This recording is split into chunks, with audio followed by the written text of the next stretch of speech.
am. Okay. So a real pro tip would be I would have matched my sweater to my red room, but I didn't do that. So I think that's what the pros do, though. They consider their entire environment when they get dressed to speak at a meeting. But here I am in my pink sweater in my red room. And so my name is Vikki. I am recovering. What brought me into the rooms was an addict, and so I just needed to know how to fix him. If I could figure out like the right things to do so that he could get better, then all my problems would go away. Or I would learn how to have the strength to make him go away. But one of those two things would happen if I went into the rooms of recovery. And I spent a lot of time in meetings, and a miracle happened, and he did get better. And a lot of hard work went into his recovery. He worked really hard for a very long time on his recovery. And I probably would have told you that I worked really hard too. I probably would have told you that. I mean, I went to meetings. I eventually did a whole lot of different things. I did retreats. I read a lot of books.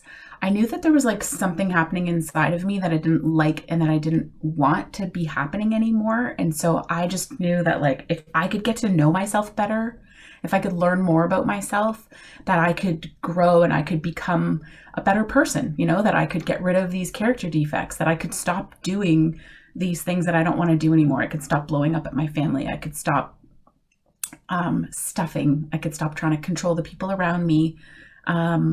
And really what brought me to the work this time is deep into this work is at the beginning of 2020, realizing that all the problems around me, the external problems, had all been solved. I don't know that everybody gets that joy, wondrous, amazing joy of having like really, we worked really hard. And so our finances were at this stable place. We're living on a budget. Those aren't a problem. We're not fighting about money anymore.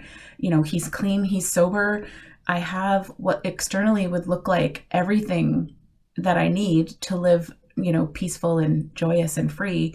And yet, I went into taking a year off of work, and I went in just spinning out inside my head. And so you wouldn't have seen it necessarily from external unless you lived with me.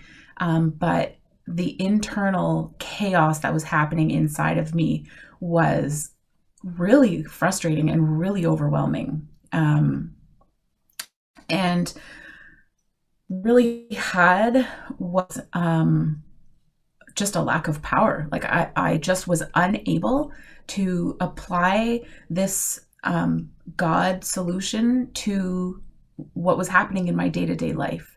And I had enough self-knowledge. I had enough knowledge that I should have been able to do these things. Like it was so frustrating to be promising like over and over again myself and promising my husband and my family, like, okay, I'm not going to do this anymore. And I'm not going to react when I feel like, people are asking too much of me. I'm not going to respond like negatively or with this edge of sarcasm or irritability, that I've just got to like slow down. And so I went into this year off work, actually unable to do that. And I had read the big book of Alcoholics Anonymous at kind of in our early years, and there was some really good stuff in there. And I remember thinking like, oh, actually, like I need to do what this book is talking about because it makes a whole lot of sense.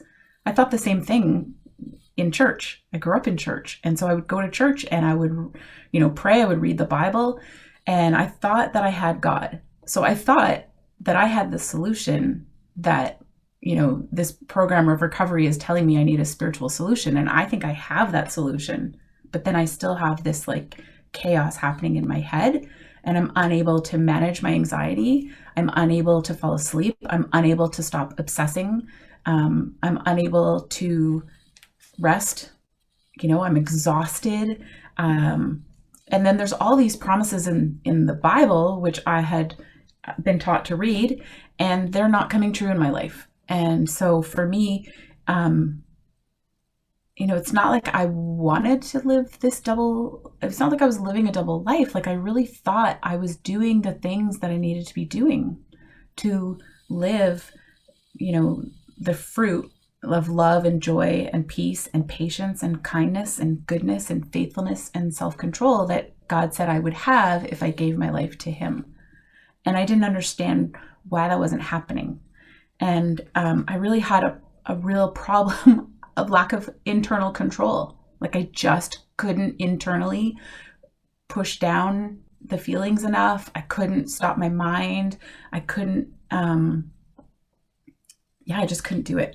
And in the big book on page 52, they have these bedevilments, they call them. And it says, like, we have to ask ourselves why we shouldn't, let's skip that sentence. We were having trouble with personal relationships. We couldn't, and this was for me, like I was having trouble with personal relationships. I couldn't control my emotional nature, and I was a prey to misery and depression. I couldn't make a living, and I had a feeling of uselessness. I was full of fear. I was unhappy, and I couldn't seem to be of real help to other people. Was not a basic solution for these bedevilments more important than whether I should see newsreels of lunar flight? Of course it was. The fact that like there could be a basic solution for those issues gives me hope. Okay. I'm not an alcoholic. I'm not drinking. I'm not using substances, but I'm actually using, what I realized is I'm using my anxiety. I'm feeding off of my own anxiety. I'm feeding off of my own internal reaction. I'm creating drama and I'm reacting to that drama. And I just like would get so worked up and I didn't know how to stop. And I was actually, had to face the reality that I was delusional. I thought I had God. I thought that I had centered my life around God. And I thought that I was putting into action everything that he asked of me to be a good Christian. And I really wasn't. I was still running the show, and I was not plugged into God as my only source of power. And I believed that God was real. I believed, that wasn't a hard part for me. Like I actually thought when I look outside, I just think, yeah, there's something, there's something. And even just that like beginning of faith and belief in God is all that the big book is asking us for. And I believed it. I saw that there was power that God had to heal people and to restore people. I saw people in my life being just changed, like beyond description. I was actually even able to look back on my own life and see moments where like I was nowhere near God. I was not looking for him. I was not asking for his help. And actually really do think that he helped me when I couldn't help myself. And so I knew that he was real, but I wasn't plugging into him as my only source of power. I really wanted to have the power. Like and I thought that it had to be me. I also was pretty vague about what my real problems were, and I would really skim over them, which was, really easy for me because there's a lot of addicts and alcoholics around me. And so they look really messed up. Sorry. They look really messed up. And so I can think like, oh, my problems aren't that bad. And I can be really vague about what's going on with me. I can be kind of dismissive about my own struggle, my own issues, like what's going wrong with me. And I can just try to skip over it and just keep going. I think that's like the full definition of a hypocrite. Just like, that's the real hypocrite. I'm not so bad. I'll just keep plugging along, and we'll just like forget about that time when I lost my temper, and I'll just pretend that didn't happen. And it's not going to happen again. Like if I can just stuff all these emotions down, I'll just hold it all together, and I'll just be everything that you need me to be for you so that you can be okay. And then like push myself in here and help these people over there, keep myself super, super busy so that I don't ever have to sit still with my own thoughts, my own feelings, my own issues, my own emotions. And that was my disease, I call it now. It was a sickness inside of me that I just kept feeding over and over and over. And that vagueness gave me permission to stay stuck, because it's just so much easier just to look around me and not pay attention. And COVID did like a crazy number on that, because now I am like halted. I am halted, and I am like in this house with these people, stuck. And I did not know how to be still.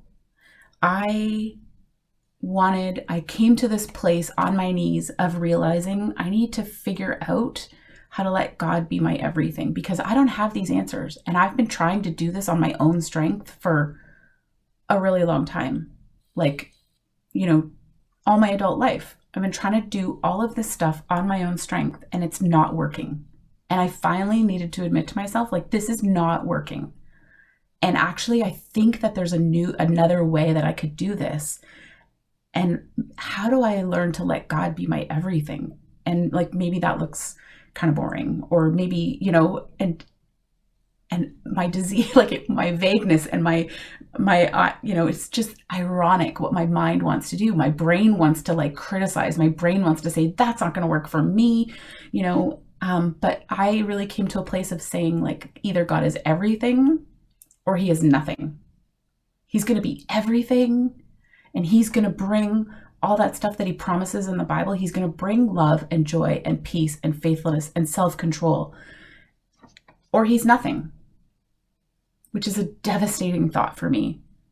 And in the Bible, there's a scripture that actually says, don't merely listen to the word, and then you're going to deceive yourself, but do what it says. And I would have said that I was doing what it says. I would have said I was praying. I would have said I was reading the Bible. I would have said that I was a good person. I would have said that I wasn't hurting people. But there's a lot that I wasn't paying attention to. There's a lot that I was actually excusing. And there's a self-motivating factor that I was really stuck in, that I need to do this. But really, I'm powerless. I am powerless, and I like gave that up. I just like threw that down this year and just said, like, or last year, and just said, like, that's it. I give up. I'm powerless. I can't continue to do this. I don't want to be stuck on this anxiety. I know where that goes. I know a lot of lonely, isolated, really hurting people in the last years, the last decades of their lives, and they are alone and they are really unhappy. And I could see myself there. I could see myself pushing other people away through trying to run the show. So I said, okay, I think actually there is another way, and I'm gonna just give this my all, because I don't see another option.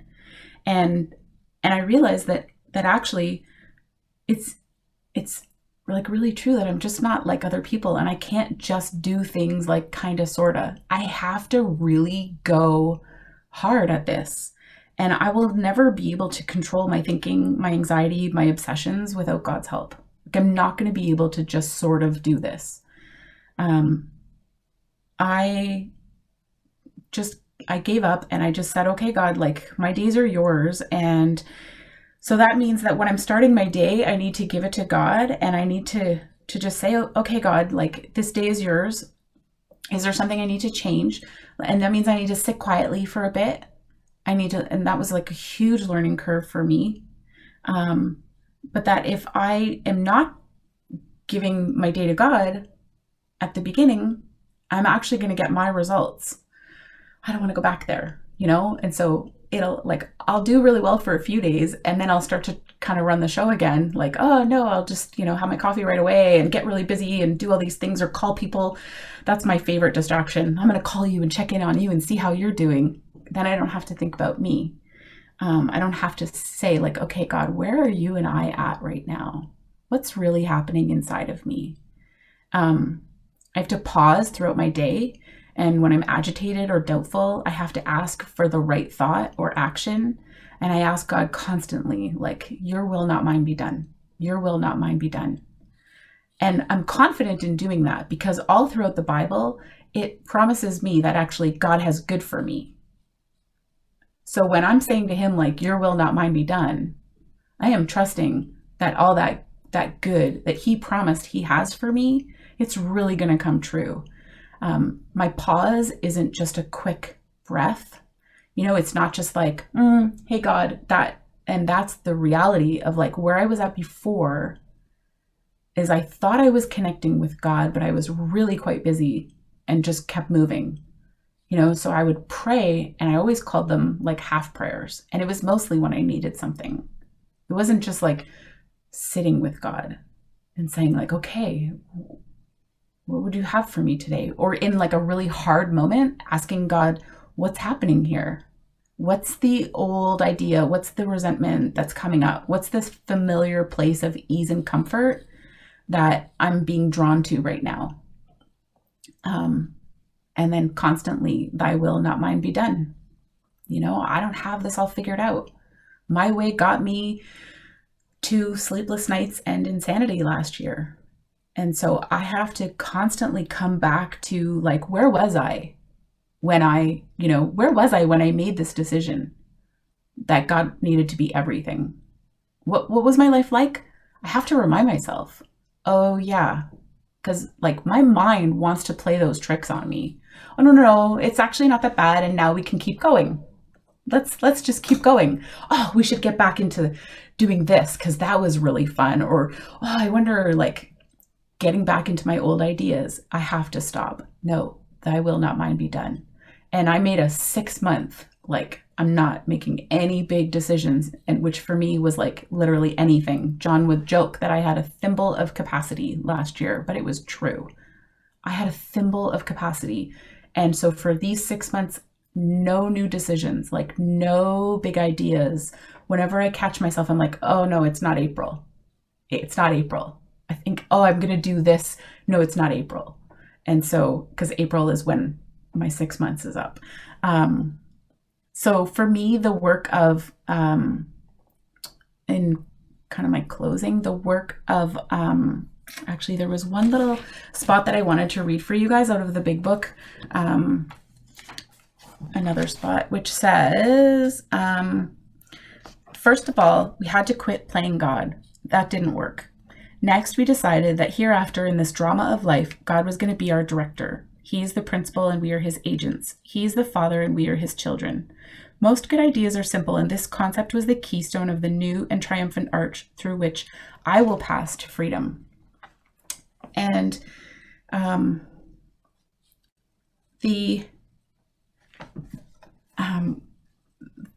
because for me, I feel like the work of, I spent 4 years doing Life Lab every, like 2 semesters a year.